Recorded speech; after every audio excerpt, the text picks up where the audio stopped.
Students, कैसे हैं आप सब। आशा करती हूँ आप अच्छे होंगे और अच्छे से अपनी पढ़ाई कर रहे होंगे। मैं मोनिका रावत आपका स्वागत करती हूँ आईसीटी वर्चुअल क्लासरूम देहरादून में। बच्चों, आज हम क्लास 8 का जो आपका सब्जेक्ट है साइंस, उसका चैप्टर फ्रिक्शन को कंटिन्यू करेंगे। तो बच्चों, जैसे कि आप जानते हैं कि पिछले लेक्चर में हम इस चैप्टर के क्वेश्चन आंसर डिस्कस कर रहे थे। आज भी हम इसी के आगे के जो क्वेश्चंस हैं उन्हें डिस्कस करेंगे। तो बच्चों, आज का आपका पहला क्वेश्चन है, एक ball has to push a lighter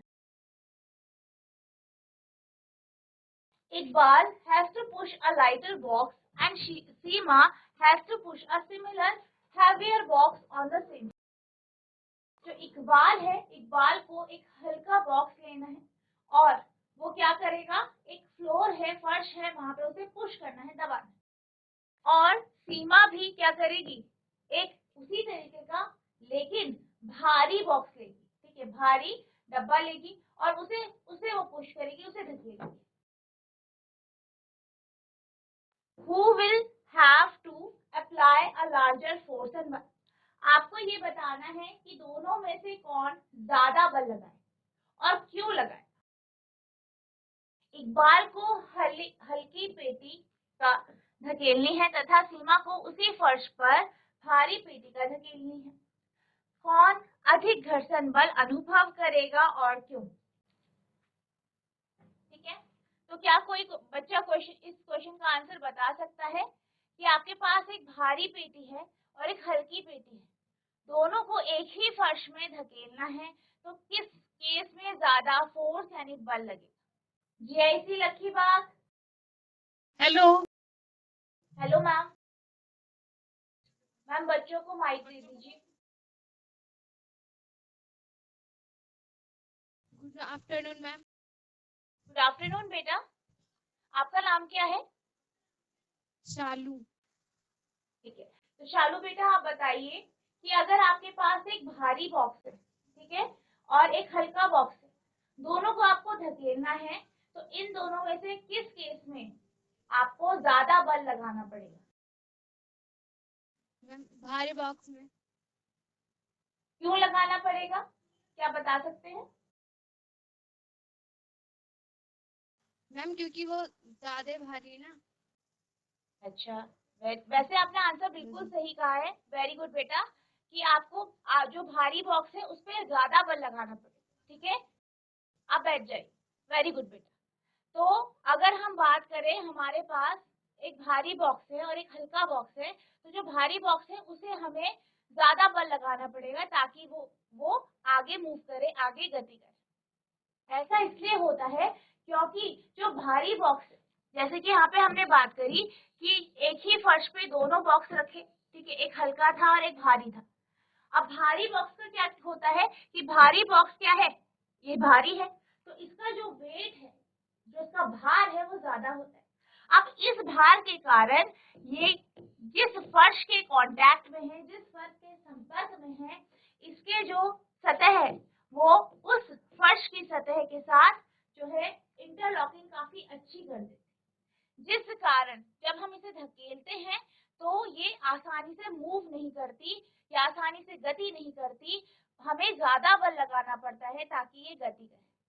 वहीं ऐसी वस्तु जो हल्की होती है और उसी फर्श के ऊपर उसे भी रखा गया है, तो हल्की वस्तु का जो वजन है या जो उसका वेट है, ठीक है, जो उसका भार है, वो कम होगा, जिस कारण ये फर्श के संपर्क में रहेगी, लेकिन जो इंटरलॉकिंग होगी, ठीक है, वो काफी अच्छी नहीं होगी, जिस कारण अगर हम कम भी बल लगाएंगे तो क्या होगा, ये बॉक्स आगे की तरफ गति कर लेगा। तो यानी वह बॉक्स या वह पेटी या कोई भी वस्तु जो भारी होती है, उसका वेट या उसका भार ज्यादा होता है, जिस कारण वो फर्श की सतह के साथ काफी अच्छी इंटरलॉकिंग कर लेती है। ठीक है, और इस कारण फ्रिक्शन ज्यादा अच्छा हो जाता है, और फ्रिक्शन ज्यादा हुआ तो आप जानते हैं कि जो फ्रिक्शन या घर्षण होता है वो जो है वस्तु की गति के विरुद्ध या उसके विपरीत दिशा में कार्य करता है या उसकी गति को रोकता है। तो इस कारण जो है उस घर्षण बल को पार पाने के लिए हमें ज्यादा बल लगाना पड़ता है। यही कारण है कि जो भारी वस्तु होती है उसको गति कराने के लिए हमें ज्यादा बल लगाना पड़ता है। आई होप आपको ये समझ में आया होगा। तो ऐसा ही इस केस में होगा। यहाँ पे इकबाल और सीमा दोनों के पास एक जैसे बॉक्स हैं, लेकिन जो सीमा का बॉक्स है वो भारी है और जो इकबाल का बॉक्स है वो हल्का है, और दोनों को एक ही फर्श पे रखा गया है, यानी कि दोनों की जो सतह है जो आपस में संपर्क में है वो एक जैसी है। ठीक है, अब दोनों की सतह एक जैसी है। ठीक है, तो लेकिन क्या है, एक भारी और एक हल्का है। तो जो भारी बॉक्स है जो कि सीमा के पास है उसे ज्यादा बल लगाना पड़ेगा ताकि उसका बॉक्स मूव करे, क्योंकि इंटरलॉकिंग अच्छी होती है उस केस में, यानी ऐसी वस्तु जो भारी है उसके केस में इंटरलॉकिंग काफी अच्छी होती है, जिस कारण जो बॉक्स है उस पे फ्रिक्शन या घर्षण ज्यादा लगता है। ठीक है, तो इस क्वेश्चन का आंसर आप कुछ इस तरीके से लिखेंगे। A heavy object produces more friction as it is pressed hard against the opposite surface. अब जो भारी वस्तु होती है, ठीक है, जो भारी वस्तु होती है वो ज्यादा घर्षण उत्पन्न करती है। क्यों करती है? क्योंकि इसे जो है जो ऑपोजिट सरफेस है उसमें ज्यादा जो है दब जाता है या उसका भार ज्यादा होता है, जिस कारण ये उसकी सतह पर ज्यादा दबी हुई रहती है, जिस कारण क्या होता है, इंटरलॉकिंग हो जाती है। So Seema will have to apply a larger force, इसलिए सीमा को अत्यधिक बल लगाना पड़ेगा, जो कि हल्की पेटिका की तुलना में भारी पेटिका फर्श पर ज्यादा बल लगाती है। इस कारण इसके विपरीत लगने वाला घर्षण अधिक होगा।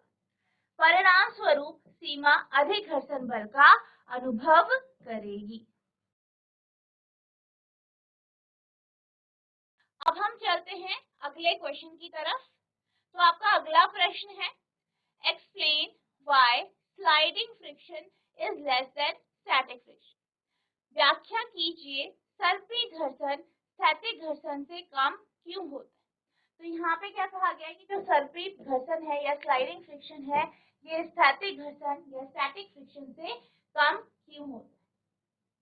तो बच्चों, जैसे कि आप जानते हैं हमारे पास तीन तरीके के घर्षण होते हैं। एक आपका स्थैतिक घर्षण यानी स्टैटिक फ्रिक्शन, दूसरा आपका स्लाइडिंग फ्रिक्शन यानी सर्पी घर्षण, और तीसरा आपका रोलिंग फ्रिक्शन या लौटने घर्षण। अब यहाँ पे आपसे ये कहा है कि जो स्लाइडिंग फ्रिक्शन है यानी जो सर्पी घर्षण है या स्लाइडिंग फ्रिक्शन है ये जो है ये कम क्यों है स्टैटिक फ्रिक्शन या स्थैतिक घर्षण के।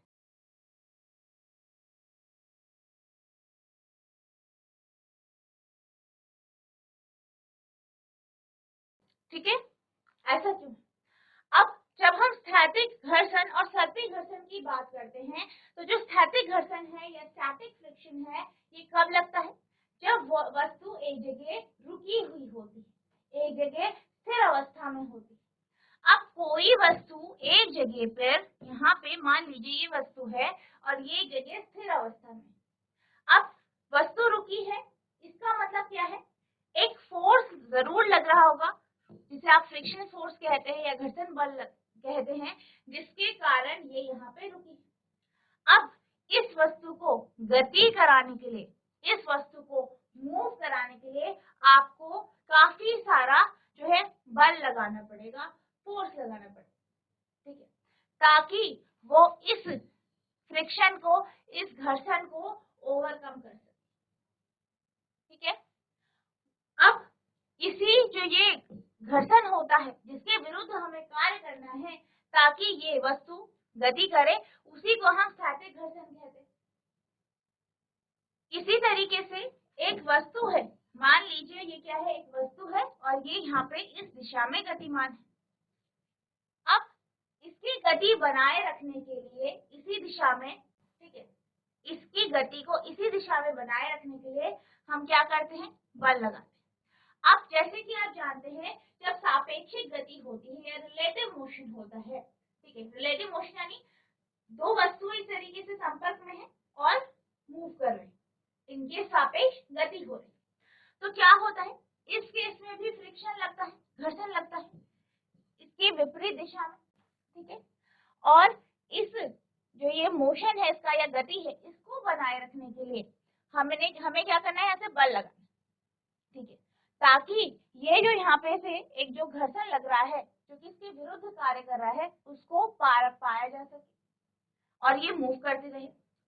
अब इस केस में जैसे कि आपने अनुभव किया होगा, आपने महसूस किया होगा कि जब भी कोई वस्तु एक स्थिर अवस्था में होती है, उसको जब हम उसके जो है मूव कराने के लिए, गति कराने के लिए हमें ज्यादा बल लगाना पड़ता है। वहीं कोई वस्तु जो आगे गति कर रही है, गतिमान है, उसकी गति को बनाए रखने के लिए हमें कम बल लगाना पड़ता है, ठीक है। और जब कोई वस्तु गति कर रही है, उसके विपरीत दिशा में जो बल या जो घर्षण लगता है, इसको हम क्या कहते हैं, सर्पी घर्षण कहते हैं या स्लाइडिंग फ्रिक्शन। तो जब भी कोई वस्तु मूव कर रही है, गति कर रही है एक दिशा में, ठीक है, उसको ओवरकम करने के लिए जो फोर्स लगाना है, उसको पार पाने के लिए जो फोर्स लगाना है वो कम होता है, ठीक है। ये क्या हो जाएगा, इस केस में बल जो होगा वो कम लगेगा, और पहले केस में जब वस्तु स्थिर अवस्था में थी तो बल ज्यादा लगता है। तो इसका मतलब क्या है कि इतना बल चाहिए कि इसको या फ्रिक्शन को पार पाया जा सके। इससे हमें पता चलता है कि जो आपका स्टैटिक घर्षण है वो ज्यादा है, क्योंकि इसको पार पाने के लिए हमें बल ज्यादा लगाना है, किसके कंपैरिजन में, आपके सर्पी घर्षण के कंपैरिजन में, जिसमें हमें कम बल लगा। तो यही कारण है कि जो आपका स्लाइडिंग फ्रिक्शन होता है या सर्पी घर्षण होता है, ये स्थैतिक घर्षण से कम हो।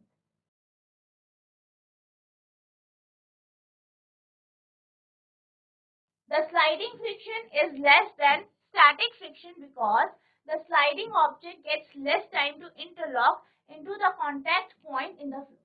अब बेसिकली जब भी हम स्लाइडिंग फ्रिक्शन की बात करते हैं, सर्पी घर्षण की बात करते हैं, तो सर्पी घर्षण में क्या होता है, वस्तु गतिमान होती है। अब जब वो गतिमान है, गति कर रही है, ठीक है, और आपको उसकी गति को मेंटेन करके रखना है, तो हम क्या देखते हैं, फोर्स देते हैं। अब जब कोई वस्तु इस तरीके से दूसरी वस्तु पे मूव कर रही है, गति कर रही है, ठीक है, इस तरीके से यहाँ पे क्या कर रही है, गति कर रही है, तो जो सतह है उससे जो उसकी इंटरलॉकिंग हो रही है वो बहुत कम समय के लिए हो, फिर वो आगे गति कर रही है, यानी इंटरलॉकिंग काफी अच्छी नहीं हो रही है, तो आपका जो फ्रिक्शन है वो कम हो जाता है। So it is somewhat easier to move an object already in motion than to get it started. तो इसलिए कोई भी जो वस्तु है जो कि गति कर रही है, उसके मोशन को, उसकी गति को मेंटेन करने के लिए हमें कम बल लगाना पड़ता है, किसके कंपैरिजन में, ऐसी वस्तु के कंपैरिजन में जो कि एक जगह स्थिर, गतिशील सर्पी घर्षण स्थैतिक घर्षण से कम होता है, क्योंकि वस्तु के गतिशील होने पर वस्तु के पृष्ठ के संपर्क बिंदुओं को सतह के संपर्क बिंदुओं के साथ घसने का पर्याप्त समय नहीं मिल पाता है, जिससे लगने वाला घर्षण कम हो जाता है। इसके विपरीत वस्तु पर लगने वाले स्थैतिक घर्षण में वस्तु का पृष्ठ सतह की तुलनात्मक रूप से अच्छी पकड़ बना लेता है। अब क्या होता है, जैसे कि सर्पी घर्षण में हमने बात की कि जो वस्तु है वो गतिशील है, तो इंटरलॉकिंग बहुत थोड़े समय के लिए होती है, लेकिन जब वस्तु एक जगह स्थिर होती है, ठीक है, जब वो एक जगह स्थिर है, तो जो आपकी वस्तु है उसकी जो है इंटरलॉकिंग काफी अच्छी हो जाएगी सतह के साथ, जिस कारण ये जो घर्षण बल है ये ज्यादा हो जाता है, जिसके कारण घर्षण का मान भी सर्पी घर्षण की तुलना में ज्यादा होता है। अब आपका अगला प्रश्न है, give examples to show that friction is both a friend and a foe. वर्णन कीजिए घर्षण किस प्रकार शत्रु एवं मित्र दोनों है, ठीक है। तो आपको ये बताना है कि जो फ्रिक्शन है या जो घर्षण है वो शत्रु और मित्र किस प्रकार से, तो कोई बच्चा इसका आंसर देना चाहेगा, ठीक है। तो फिर यहाँ पे आपसे बोला गया है कि आपको कुछ जो है एग्जाम्पल बताने हैं, कुछ उदाहरण बताने हैं जिससे आप ये बता सके जो कि फ्रिक्शन होता है या जो घर्षण होता है वो एक मित्र और शत्रु दोनों। अब जैसे कि आप जानते हैं जब हम जो है घर्षण को एक मित्र के रूप में कह रहे हैं, इसका मतलब ये है कि घर्षण हमारे लिए फायदेमंद, ठीक है, फायदेमंद है। कैसे? जब आप चलते हैं तो आप चल पाते हैं घर्षण के कारण, घर्षण के कारण ही आपकी ग्रिप बनती है और आप अच्छे से चल पाते हैं, आप फिसलते नहीं। इसी प्रकार से अगर हम बात करें, आप कॉपी में लिख पाते हैं, ब्लैक बोर्ड पे लिख पाते हैं, किसके कारण? घर्षण के कारण, ठीक है। इसी तरीके से आप जो है आप अगर हम इसके शत्रु होने की बात करें तो शत्रु के केस में जैसे कि आप चलते हैं तो चलने के कारण क्या होता है, आपकी जो जूते हैं या चप्पल है आपने देखा होगा वो घिस जाते हैं। तो ये क्यों होता है? घर्षण के कारण, ठीक है। यानी वो क्या कर रहा है? आपके जूतों को नुकसान पहुंचा। इसी तरीके से जो आपकी मशीनें होती हैं, मशीनों के जो पुर्जे होते हैं वो आपस में टकराते हैं, टकराने के कारण घर्षण होता है और उसके जो है पुर्जे वो खराब हो जाते हैं, जल जाते हैं, ठीक है। तो इस तरीके से हम ये कह सकते हैं कि जो आपका फ्रिक्शन है या घर्षण है वो हमारा जो है फ्रेंड भी है, मित्र भी है और शत्रु भी। तो इस क्वेश्चन का आंसर आप इस तरीके से लिखेंगे। Some points are given below which shows that friction is both a friend and a foe. यानी कुछ बिंदु निम्नलिखित है जिनसे जो ये शो करता है, ये दर्शाता है कि जो घर्षण है वो फ्रेंड यानी मित्र और शत्रु दोनों। फ्रिक्शन एज अ फ्रेंड, घर्षण मित्र के रूप में। It allows us to grip and catch any object, इसी के कारण हम किसी वस्तु को पकड़ पाते हैं, ग्रिप बना पाते हैं। It helps us to walk comfortably on the floor, इसकी मदद से ही हम फर्श पर आराम से चल पाते हैं। It helps to minimise the speed और to stop any moving object, ये हमें मदद करता है कि हम किसी भी वस्तु की स्पीड या चाल को बढ़ा पाए या किसी वस्तु को रोक पाए। कोई भी वस्तु रुक पाती है किसके कारण? फ्रिक्शन के कारण। It helps us to write, ये हमें लिखने में मदद करता है। नेक्स्ट है फ्रिक्शन एज अ फोe, यानी फ्रिक्शन या घर्षण शत्रु के रूप में। It causes wear and tear in object, ये वस्तुओं को में तोड़ फोड़ कर देता है। जैसे हमने किसकी बात करी थी? आपके चप्पलों की बात की थी, आपके टायर घिस जाते हैं तो क्यों होता है? बेसिकली फ्रिक्शन के कारण, ठीक है। या आपके जो जैसे डेस्क है, डेस्क के अगर उसके जो पावे हैं वो घिस जाते हैं, ठीक है। It causes damage to the part of machine and tools which further require money to get them repair. अब ये क्या करता है? फ्रिक्शन ही जो मशीन के पुर्जे हैं, मशीन की जो अलग अलग पुर्जे हैं उनको खराब कर देता है, उन्हें डैमेज कर देता है, ठीक है, खराब कर देता है, डैमेज कर देता है और इसको ठीक करने के लिए हमें पैसे की आवश्यकता होती है।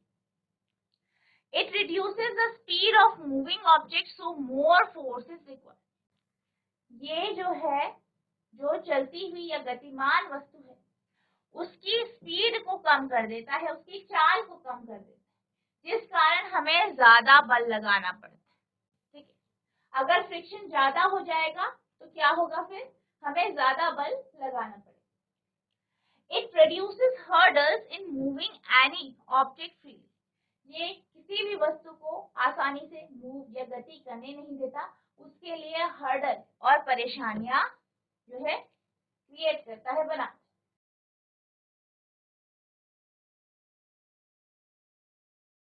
घर्षण से होने वाले लाभ, यानी इसको हम मित्र के रूप में कैसे देख सकते हैं? घर्षण बल होने के कारण हम सतह पर आसानी से चल पाते हैं। पेन के शीर्ष बिंदु और कागज के बीच घर्षण होने के कारण हम कागज पर लिख पाते हैं। घर्षण के कारण ही हम दीवार पर कील ठोक पाते हैं, ठीक है। जो आप दीवार पे कील ठोक पाते हैं ये भी घर्षण के कारण ही होता है। घर्षण के नुकसान या ये शत्रु के रूप में, घर्षण लगने का कारण जूते की निचली सतह घिस जाती है। घर्षण के कारण ही मशीनों के विभिन्न भागों में ऊष्मा उत्पन्न होती है। ठीक है, मशीनों में जो घर्षण होता है इसी के कारण क्या होती है, इसके जो पुर्जे हैं उसमें ऊष्मा उत्पन्न होती है, जिसके कारण ईंधन की ज्यादा आवश्यकता पड़ती है।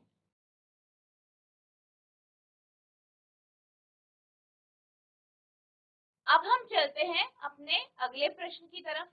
तो आपका अगला प्रश्न है, explain why object moving in fluid must have special shape. वर्णन कीजिए तरल में गति करने वाली वस्तुओं की आकृति विशेष प्रकार की क्यों बनाते। अब जैसे कि जब हम फ्लूइड जो होते हैं आपके, यानी जो तरल होते हैं, उनमें उनके बारे में पढ़ रहे थे, या तरल घर्षण के बारे में पढ़ रहे थे कि द्रव्य में जो घर्षण होते हैं वो कैसे होते हैं, तो हमने क्या देखा था कि सिर्फ जो आपके सॉलिड ऑब्जेक्ट या ठोस जो होते हैं उन्हीं के कारण घर्षण नहीं होता है, बल्कि जो आपके तरल होते हैं जैसे आपका पानी हो गया, हवा होगी, इसमें भी ये भी क्या करते हैं, घर्षण उत्पन्न करते हैं। जो भी वस्तु इनमें चलती है उसकी सतह के कांटेक्ट में या संपर्क में ये गैस या तरल या जो पानी है वो आता है, जिस कारण क्या होता है, जो घर्षण लगता है। अब जैसे कि आप ये जानते हैं कि जैसे एक एरोप्लेन है जो कि आपकी हवा में जा रहा है, हवा में मूव कर रहा है, तो क्या हो रहा है, उसके पूरे शरीर के कांटेक्ट में या उसकी जो पूरी बॉडी है उसके कांटेक्ट में, उसकी वस्तु के पूरे सतह के कांटेक्ट में जो है आपका एयर आ रही है या वायु आ रही है, जिस कारण ये घर्षण उत्पन्न करता है। तो इसलिए इनको एक विशेष आकृति दी जाती है ताकि घर्षण कम किया जा सके और यह वस्तु तरल में चले। इसी तरीके से आपके जो पानी होता है या जो आपके तरल होते हैं उसमें अगर कोई वस्तु चलती है, जैसे आपकी पनडुब्बियां हो गई या आपकी जो नाव हो गई, तो उसके भी कांटेक्ट में क्या आ रहा है, पानी आ रहा है, जल आ रहा है, जिस कारण ये क्या करती है, घर्षण उत्पन्न करती है। और इस घर्षण को कम करने के लिए हम इसे एक शेप या आकार देते हैं जिसे हम स्ट्रीमलाइन कहते हैं, ताकि ये आसानी से चले। और ये स्ट्रीमलाइन शेप कैसी होती है, आगे से और पीछे से पतली और बीच में चौड़ी। ठीक है, The object moving in fluid must have a special shape to overcome the fluid friction acting on them. जो वस्तु होती है, वस्तु जो है आपके तरल में चलती है, तो इनको एक शेप दी जाती है, एक आकार दिया जाता है, ताकि ये इन फ्लूइड में, इन तरलों में जो है चल पाए आसानी से और जो तरल घर्षण है वो कम हो। Efforts are therefore made to minimize the friction. इसीलिए बहुत सारी कोशिशें की जाती है ताकि फ्रिक्शन को या घर्षण को कम किया जा सके। So objects are given special shape having pointed fronts with little broader middle portion which gets tapered at the back or stem. इसलिए एक विशेष आकार इन्हें दिया जाता है जिसमें आगे से ये पॉइंटेड होते हैं और बीच में कैसे होते हैं, चौड़े होते हैं, जिसे हम स्ट्रीमलाइंड कहते हैं। ठीक है, वस्तुएं जब किसी तरल में गति करते हैं तो वहां भी उन पर घर्षण बल लगता है। वस्तुओं को अपने ऊपर लगने वाला इस घर्षण से पार पाना होता है। क्योंकि वस्तुओं पर लगने वाला यह घर्षण उन वस्तुओं की आकृति पर निर्भर करता है, इसलिए तरल में गति करने वाली ऐसी वस्तुओं को विशेष आकृति प्रदान की जाती है, उन्हें कुछ विशेष आकृति में इसलिए ढाल दिया जाता है ताकि घर्षण बल को कम से कम किया जा सके और वस्तुएं आसानी से तरल में गति कर सके। तो जो आपका स्ट्रीमलाइन जो आकार होता है वो ऐसा होता है जैसे कि आपका नाव का आकार। ठीक है, स्ट्रीमलाइन आकार आपका इस प्रकार से होता है।